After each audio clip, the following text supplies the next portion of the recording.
50% of Vaşinqtonda fəaliyyət göstərən ABŞ-Azərbaycan Ticarət Palatası növbəti Konqres təqdimatları seriyasını keçirib. İyunun 15-də keçirilən ABŞ-Azərbaycan Strateji Tərəfdaşlığı adlı tədbirin qonağı konqresmen Ted Poe olub. Tədbiri giriş sözü ilə açan ABŞ-Azərbaycan Ticarət Palatasının direktoru Süzən Sadıqova Texas konqresmeni haqqında məlumat verib. O bildirib ki, 2011-ci ildə Texasın 2-ci dairəsindən 4-cü müddətə konqresmen seçilən Ted Poe, bundan əvvəl 22 il Houston şəhərində ağır cinayətlər məhkəməsinin hakimi olub.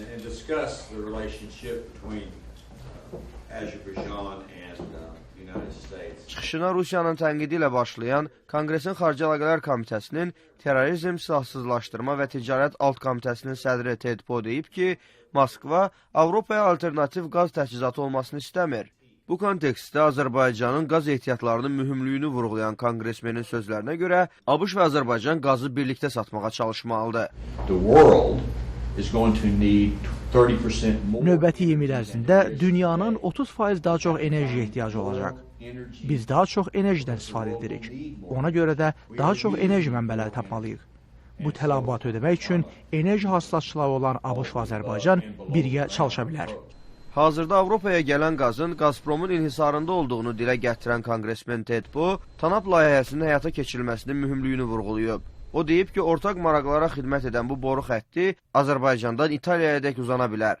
Onun sözlərinə görə New Yorkdan Los Angeles şəhərinə dək olan məsafəni əhatə edəcək bu layihə həm də 4000-dən çox yeni iş yeri açacaq.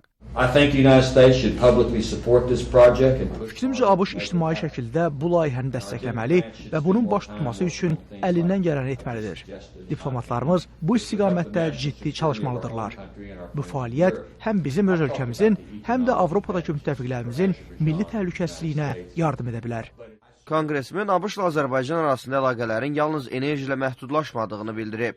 İki ölkə arasında birbaşa təyyarə uçuşlarına bu günlərdə başlanacağını xatırladan Ted Poe deyib ki, bu iki ölkə bizneslərinin əlaqələri üçün çox mühümdür. O, habelə yük daşınması üçün birbaşa uçuşların vacibliyini vurğulayıb. Konqresmen iki ölkə arasında əlaqələrin daha da güclənəcəyinə əmin olduğunu dilə gətirib. Çıxışından sonra konqresmen Ted Poe sualları cavablandırıb və tədbir naharla başa çatıb. Vaşinqtondan Emil Quliyev, Amerikanın səsi.